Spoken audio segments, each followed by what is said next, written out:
Okay. Now we wait. I'm hoping for sound and good network while I'm waiting for everyone to come in. Ding.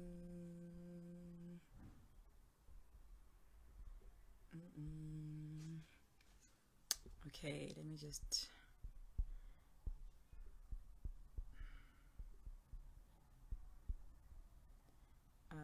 bye. Okay. Cool. I think the lighting is good. I think so. Hold on.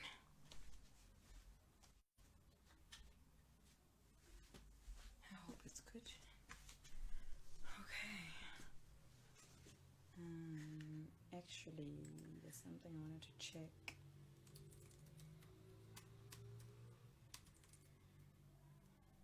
Wait.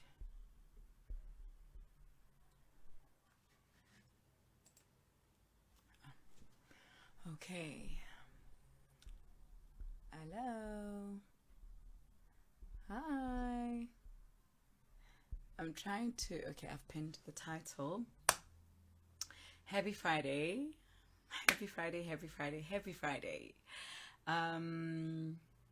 Last week I tried to do a live, and like normal, every Friday, hello, and the live didn't go well. There was no volume on your side. So please let me know if you can hear me properly and I can continue. So yeah, I didn't read. I didn't actually manage to read. I think I was just going through the stuff that I was busy with during the week, and I ended up not being able to continue with the reading. But I promised that I would do a pre-recorded, and I decided not to. But anyway, so today I'm going to be reading from... Oh, so the sound is good. Okay, thank you so much for confirming. So today I'm reading this look, beautiful. I got it about last week. So I had ordered books from BlackBird Books a while back, and this is one of them that came through. I haven't read it yet. I think I'm gonna have a co-reading for it next year. Hi everybody. Hello. I see everyone coming in. So today I'm reading No Be From Hia by, I don't want to butcher Natasha's name, Natasha Omokhodion-Kalulu Banda, and it is published by BlackBird Books. This is the there is another cover, but BlackBird Books got the rights to publish it in South Africa. And yeah, so this came through last week. So this was one of the books that I was going to show you from the pile I got last week. Last week I tried to read Scatterlings. It's also there. I'll also talk about the books that I got in the past week and a half. Yeah. I've been having a good reading week. Not this week, but last week and the weekend, because I've been listening and reading a book. Well, two books. Last week I told you guys that I was reading American Marriage. There it is. And I finished it, but I was listening to it on audio. And do you guys actually do that? I even posted about it. I did the same thing with My Sister the Serial Killer, and I enjoyed it. I actually read through it in a day because I was listening to the audio and I was reading the book. So whenever I was driving or whatever, or cooking, I would listen, and then when I had the time I would listen and read. It was amazing. That's my strategy going forward of finishing books. All these books that are here that I haven't, if there's an audio book of a book that I have here, I'm gonna read it that way. So that was my highlight for the past week. And on Wednesday, I went to a book launch for Proverbs, the book of Proverb, because it's co-authored by Babalu Rampa, who is a friend of mine. So it was a nice outing, and yeah, that's what I got up to. And I got some books. We'll talk about that after I've finished reading. So I'm gonna read the back of the book, and then I will read the prologue. Yeah, I think that I'm only going to read the prologue, and I'm actually going to not read all of it. If I can, I will read all of it. But yeah. Meet the Ayomedes and the Kombes, Zambian, Nigerian, Jamaican powerhouse families brought together during the post-colonial migration of the 1960s to the UK, and later separated by death, divorce, and betrayal. Scattered between London, Lusaka, and Lagos, only the new generation can save this family. Hi, Tabiso. Maggie Ayomide and Bupe Kombe are cousins on either side of the world who couldn't be more different. Zambian Nigerian and Zambian Jamaican both yearn for their disbanded family to reunite. When Bupe leaves Brixton to go to secondary school in Zambia, she brings light and disorder to Maggie's world. However, the girls are hindered by dark family secrets, such as the mysterious death of their late grandmother and Maggie's missing Nigerian father. From the blazing streets of Brixton riots to multi-party elections in Zambia to glitzy Independence Day celebration and adventurous nightclubs in Lagos, this heartwarming story breathes life into the modern-day result of post-colonial Africa and 20th century migration, as it follows two ordinary girls trying to find their identity and reunite their family. So this is hello Keleto. So this is the story of migration. It's layered. Natasha Omokhodion-Kalulu Banda is a UK-born Zambian of Nigerian and Jamaican heritage who lives in Lusaka. She is married and has 3 children. She has been published in the African Women Writers Afrori e-publication anthology Different Shades of a Feminine Mind, and featured on africanwriter.com for her story To Hair is Human, To Forgive is Design, published in 2018. And she has been published in Short Story Day Africa, Hotel Africa in 2018. The manuscript of her novel No Be From Hia was selected as a Grey Wolf Africa Prize finalist in 2019. And you'll see if you follow BlackBird Books, you'll see there's a video of the book that was posted yesterday. So follow at BlackBird Books _Africa. That will actually lead you to where you can buy the book. You must purchase the book, please. BlackBirdBooks.Africa. That's the website. Okay, so I'm gonna read, and then afterwards I will show you the books that I've got over the past couple of days.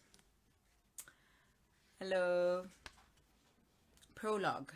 Margaret Bupe Kombe. So Margaret Bupe Kombe is the grandmother. You know, like at the back of the book it says the family secrets, such as the mysterious death of their late grandmother. I think she's the late grandmother. Because I haven't read the book, I'm actually just assuming. And the years look like it is. Margaret Kombe stretched her hands through the dim evening light, fumbling for her hiding place. She paused to rub her temple. It throbbed, and lately it never stopped. A protest march thundered through her head. Her fingers trembled along the edge of her afro, which had shrunk to a tight bed of knots. She wiped the beads of sweat from her forehead. Beneath her bed were secreted shampoo bottles from hotels around the world. She stole shampoo bottles. Well, not steal, but take. They sat concealed in a domed wooden box passed on to her by her late mother. She opened one in haste, inhaling deeply before she took a swig of hard liquor. Finally, she felt brave enough to go into a walk-in wardrobe. She slid into the sapphire blue stage dress given to her by Fabiola, the Sucos dancing starlet from Congo's Leopoldville. The first time her husband laid eyes on the dress, it had mesmerized him. Fabiola's dark skin and large brown eyes had held every man who laid eyes on her in capture.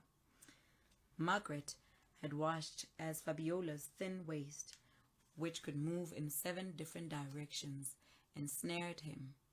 Margaret was not stupid, she was wise. A woman's success is that of her marriage and nothing else. She would never betray him. Her love would be enough to get through this, that, and one more drink.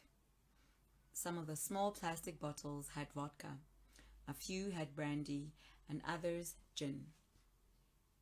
Margaret had stopped caring what she drank long ago. She went back to the dressing table, tripping over the edge of the rug, to powder her slender face and line her eyes densely with kohl. She pressed scarlet lipstick to her lips, applying it thickly and slowly. Through bleary eyes that slanted upwards like pumpkin seeds, she placed that last touch of beauty on her face, a black spot to the left of her mouth, just the way her dancing counterpart did it. From within her woolly, undefined mind, she decided she'd call her babies the next day. She would speak to her children in good English. Maybe they would love her more, though she knew her baby Kabaso still fell asleep to the Bemba hymns she sung to him.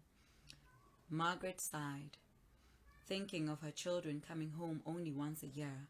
Every English summer always brought a deep, exquisite pain. CJ, her first, was almost done with boarding school now, but it would still be some time before he returned home to Zambia from university in London. Stella, her middle child, was her father through and through, fierce and misguided. And her baby, Kabaso, she sniffed. He was only 9.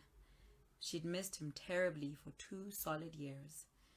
"It is for the best," her husband would say whenever she asked him, with his voice booming as he sat in his black leather recliner and his nose buried inside a gold-foiled volume from Kwame Nkrumah.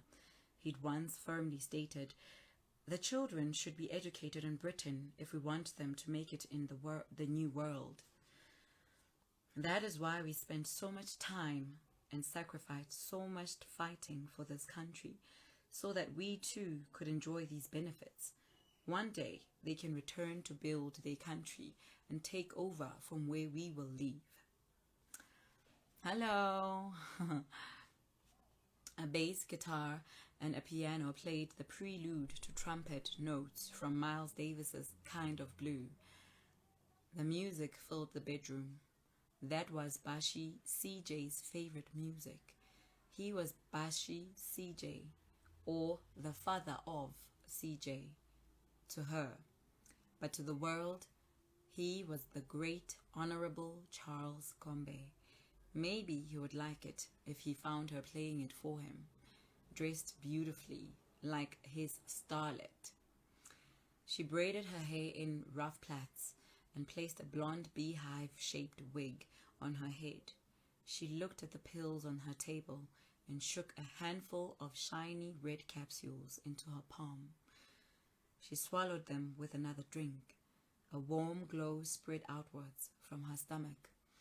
It was enough to numb the pain. She looked in the mirror and touched herself gingerly. Perhaps that was how Charles touched Fabiola. She clutched her womb as though trying to tear out fistfuls of flesh while returning the blank stare of her image. Margaret glided through the hall with bare feet and stepped carefully down the stairs, the glamorous sapphire blue train of her ball gown trailing behind her. Its cold silk hugged her skin softly. She paused, one hand holding the banister and the other touching her forehead. Sweat beaded on her lip. She passed the indoor courtyard to the red brick veranda and down to the swimming pool. Perhaps a short dip in the water would give her some relief. Hello.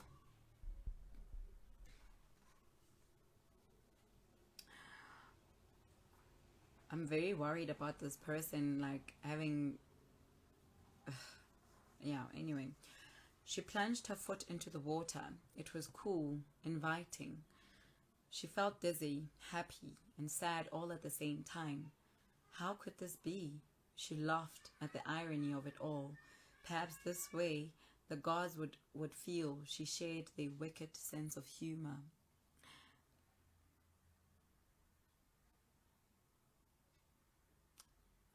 I'm not sure if it's me, but I'm struggling to hear you clearly.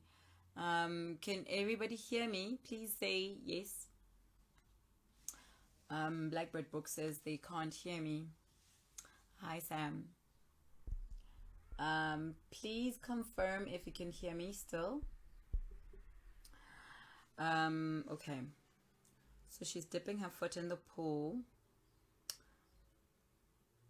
The world swam in Margaret's vision, a blur of blues and greens against the twisted silhouettes of rustling trees. She heard them whisper, laughing, nudging each other with murmurs of scorn and hisses of accusation.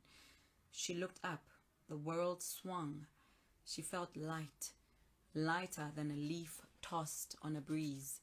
For one beautiful moment, just after losing her balance, she seemed to hang in the air above the placid green water, like an angel.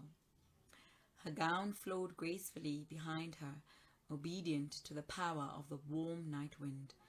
She felt free, finally, like the earlier days from the mountain tops of Chinsali, rushing rivers gushing beneath her feet, rich verdant valleys rolling out to the skies before her, to the point where the skies meets the land, the horizons where God can be found. I feel like she's about to die because she's dreaming and she's just drunk. It seems like she's drunk.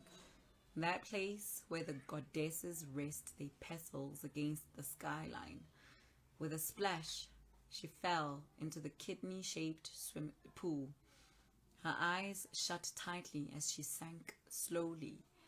Her dress tangled around her thin legs. Water. It surrounded her.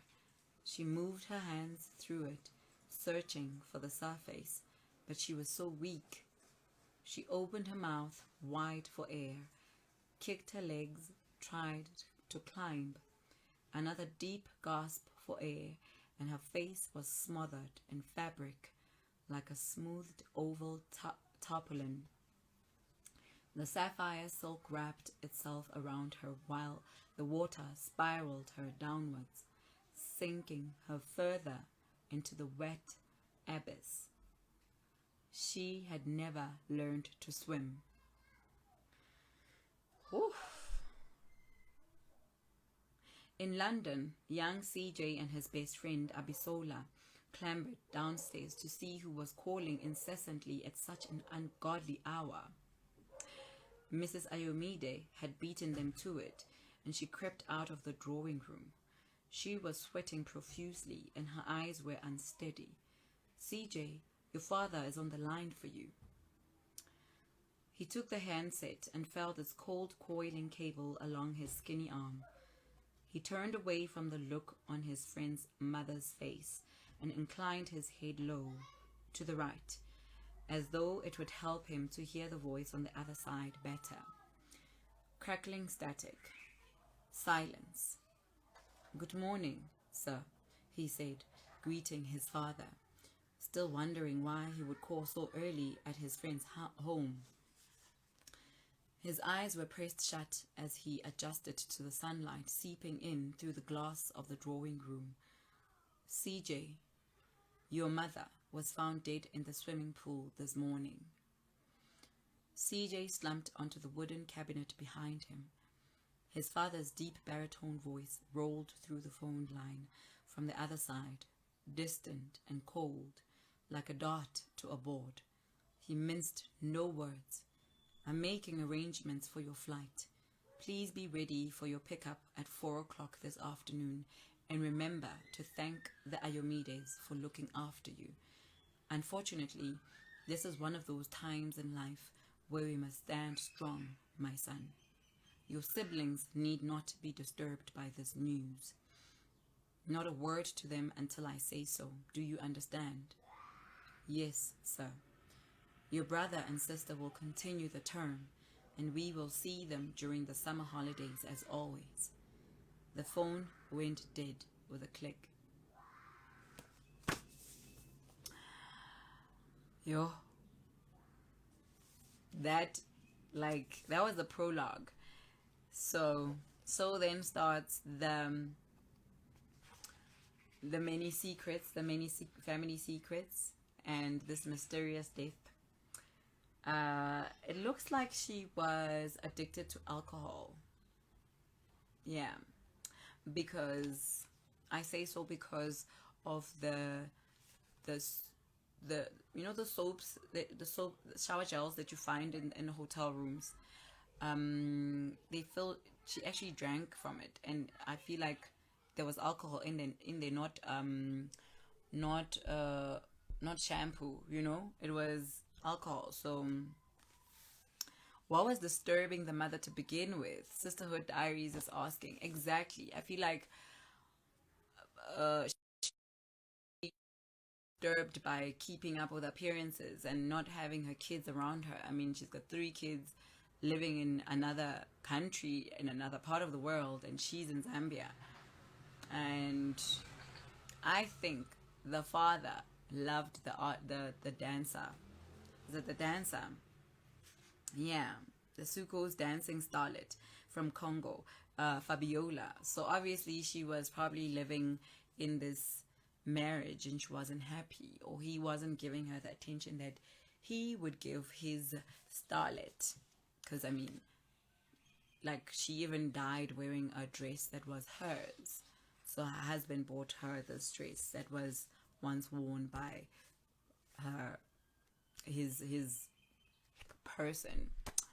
So that was a reading of No Be From Hia by Natasha Omokhodion-Kalulu Banda, and it is published by BlackBird Books. Shout out to BlackBird Books, doing the things like publishing important stories, our stories, by African authors, doing important work actually. So do check out at BlackBird Books _Africa here on Instagram, and they do have a Friday. I stand to be corrected. Please say what's that special? It's 30%, I think. I think it's 30%. BlackBird Books .Africa every Friday. Yes, the pretentious lot. So she is pretentious. I mean, she's living in this shadow. Yeah, her husband's former interest or obsession, if you may. I mean, it looks like he was into this dancing starlet. Okay, I think I put in the wrong address. I was hoping BlackBird Books .Africa. So the BlackBird Books always has 30% off. Thank you, Sam. 30% off the backlist. Okay, so just go on to BlackBird Books .Africa. They've got new books. There's Corridors of Africa by Malaika Azania. There's No Be From Hia, and there is Exhale. Woo! I mean, queer African erotic fiction. This cover is screaming. Like, the covers are like, what? Every Friday for the duration of November, there's a 30% off on the website. So just go on there and check out these amazing books. Okay, So I've been on this live for about 30 minutes now. I'm gonna show you the books that I got, and then I'm going to okay, that's a stack. So I went to the secondhand bookstore and I got this Song of Solomon by Toni Morrison. Yes, and it's very old, but I love it. And I got this book from Melinda Ferguson Books, which is an imprint of NB Publishers. Magenge, We Need to Talk by Melusi Shabalala. And I was gifted this book, Girl, Woman, Other by Benedine Evaristo. I like the paperback version. But yeah, this was a gift. I actually posted it up, and I got Triangulum by Masande Njanga, and The 100 Wells of Salaga by Aisha Haruna Atta, a Cassava Republic, and I got Angela's Critical But Stable. I'll do a post soon on that. And this was from the launch, obviously. The Book of Proverb, written by Tebogo Tekisho and Babalo Rampa. That is Penguin. And I got Pig, Paradise in Gaza by Nick Mhlongo, and it is published by Kwela. And I got Scatterlings by Reshoketri Manenze. This is what I was supposed to read last week, Friday, when the signal was killing me and the sound. But yeah, those are the books that I got. And now I need to find new space here at the back, because so yeah, that was today's live reads. What have you been up to? What have you been reading? So I was very chuffed that I'm struggling with my October read,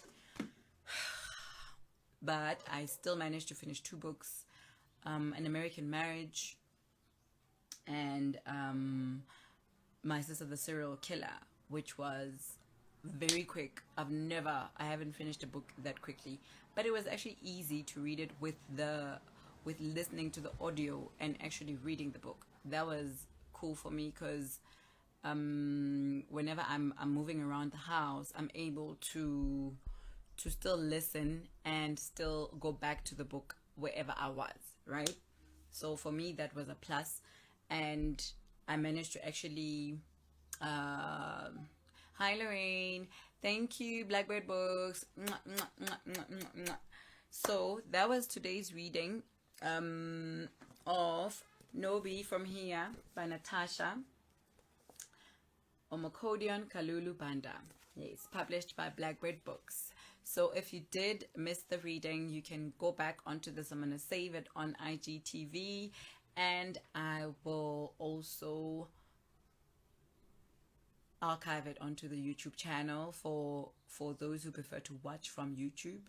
But that will be like midweek. I don't want to pressurize myself and say I'm going to load it up, Lorraine says, fantastic book. You can check out Lorraine's page as well. She has posted about this book and lots of other books. So follow Lorraine as well, Sitole_Lorraine. Books Upcycled. Hello, how are you? So part of the books that I got here is a pre-loved book, Song of Solomon by Toni Morrison. And I actually was very glad, because I know someone said, if I want to start reading Toni Morrison's work, I must start with Song of Solomon. I don't know how true that is, but yeah, I'm looking forward to that at some point. Yeah, at some point. I don't know how other people do it. Come on, 50 books per. Lorraine, you are the plug. You are like. Hello Luto. So I'm about to wrap up the Friday live reads, because I've been online since 5. I hope you enjoyed the reading, and I hope you will be able to get the book. If you missed the reading, you can go back onto it. It'll save just now on IGTV, and it is available on BlackBird Books _Africa or go onto the website www.blackbirdbooks.africa. And they do have a Friday special for 30% off the backlist of books every Friday, all of November. So this Friday, the other 3 Fridays coming, 30% off. So you can actually buy like Christmas gifts for your friends. If you are like my friends, we gift each other books. You can go on to BlackBird Books. See. All right. I will see you guys next week, Friday, at 5 p.m. Co-fangirlings is Lorraine with you. We love you, Lorraine. Thank you, guys. I will see you next week, Friday. Happy reading for the weekend, and I hope you do get in some reading. I am really going to try and finish the book that I dragged myself through October with into November. I don't even know why did I do that, but I am going to finish it. So yeah, thank you guys for joining me. I really, really appreciate it. I will see you on the streets. I'll keep on posting during the week. But this weekend I am resting. Yeah. I'll see you on Friday. Bye. Thank you. Bye, Bongi.